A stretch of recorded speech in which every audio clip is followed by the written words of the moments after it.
네, 최근 10대들이 연루된 사건이 잇따라 발생하고 있습니다. 그와 함께 논의의 대상으로 떠오르는 게 바로 이 촉법 소년 제도인데요.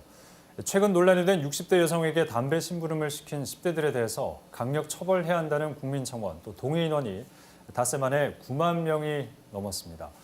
이 촉법 소년 기준 연령을 낮춰야 한다는 대선 주자들의 공약도 나올 만큼 사회 이슈로 떠올랐는데요. 변현숙 변호사와 함께 이 내용 짚어보도록 하겠습니다. 예, 변호사님 어서 오십시오.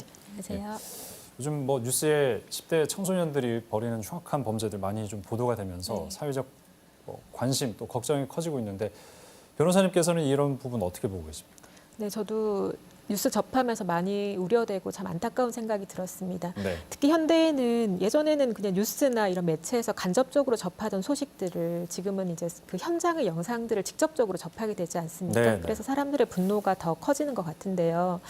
저도 그 담배 심부름 영상 보고 좀 많이 분노하는 그런 마음을 느꼈는데 예. 이러한 소년 흉악 범죄가 발생하는 것이 비단 이제 그 소년 개인의 문제로 치부할 수는 없거든요. 네. 그래서 이게 사회적 문제로 정밀한 분석이나 사회적 대책이 정말 절실하다 이런 생각이 들었습니다. 예. 그래서 지금 이슈가 되고 있는 거 아니겠습니까? 네. 그런데 촉법 소년 성취율 현황이라고 할까요? 이런 어떤 사회적 이슈가 좀 많이 발생을 하는 어떤 집계가 있는 모양이죠. 어떻습니까?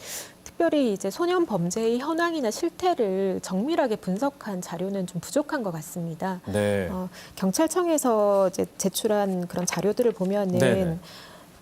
그 소년 사건에서 촉법 소년의 송치 건수 이런 것들에 대한 자료는 있지만은 송치 건수만 가지고 그게 단순히 현실적으로 소년 사건이 증가하고 있다라거나 좀 흉악 범죄가 증가하고 있다라는 그런 것들을 바로 보여주기는 좀 어렵거든요. 네. 그래서 이에 대한 다양한 데이터가 좀 필요할 것 같습니다. 그렇군요.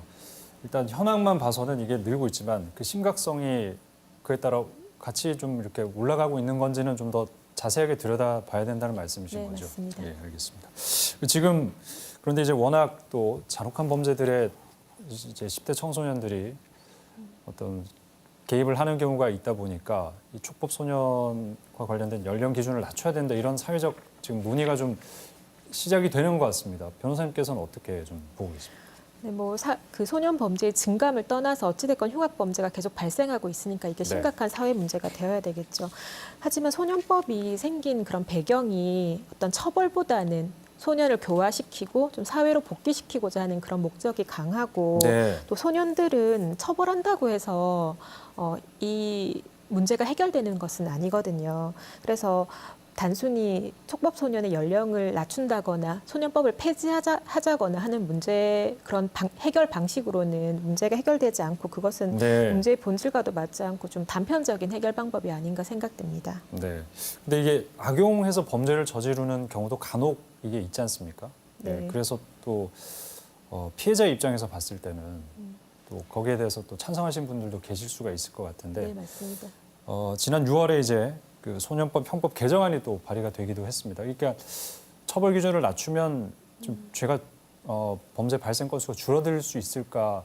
또 여기에 대한 또 고민이 좀 필요해 보이는데 어떻습니까? 네, 저도 이제 그런 예. 이제 고민을 좀 해보지 않은 것은 아닌데 이제 그 소년법을 폐지한다라거나 아니면 촉법 소년의 연령을 낮추자고 하는 그런 제안들은 만약에 그렇게 된다면 소년 범죄의 비율을 조금 낮출 수 있지 않을까라는 그런 전제에서 비롯된 것 같거든요. 네.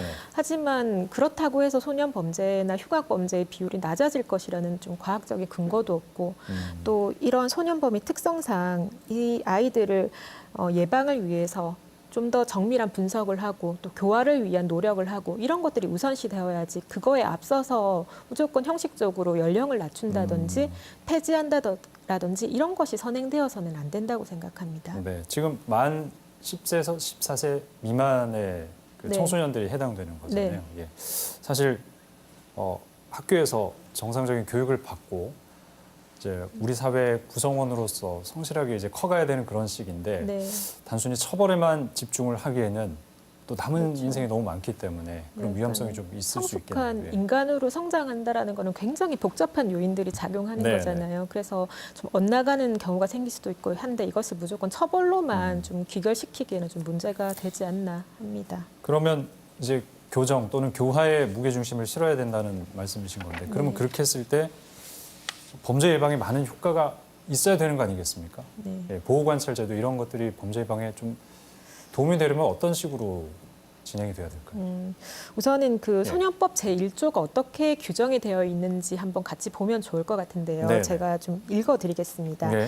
이 법은 반사회성이 있는 소년의 환경 조정과 품행 교정을 위한 보호 처분 등에 필요한 조치를 하고 형사 처분에 관한 특별 조치를 함으로써 소년이 건전하게 성장하도록 돕는 것을 목적으로 한다라고 해서 환경 조정과 품행 교정의 방식으로 이제 보호 처분을 하는 것인데요. 네. 사실 보호 처분이 완전한 제도라고는 볼 수 없죠.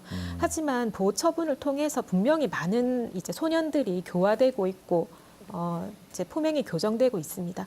하지만 사실 이런 보호 관찰을 끝내고 사회로 이제 복귀를 했을 때 예. 그 소년들이 맞닥뜨리는 사회, 가정, 그리고 주변 환경은 그대로 있잖아요. 예. 그래서 소년들이 뭐 재범률이나 이런 것들을 봤을 때 무조건 보호관찰 처분에 효과가 없다라고 보기는 힘들겠죠. 그래서 이러한 보호관찰 제도를 조금 더 정비하고 좀 보완하고 최대한 효율적으로 범죄를 예방하고 좀 교화시키는 방법을 고민을 먼저 해야 될 것 같습니다. 그러니까 단순히 연령 가지고 지금 뭐 논의를 할 것이 아니라 좀 포괄적인 방안, 또 네. 환경 자체에 대한 어떤 해결책들을 다 함께 좀 논의할 필요가 있겠네요. 네. 예, 알겠습니다. 오늘 말씀 잘 들었습니다. 고맙습니다. 감사합니다.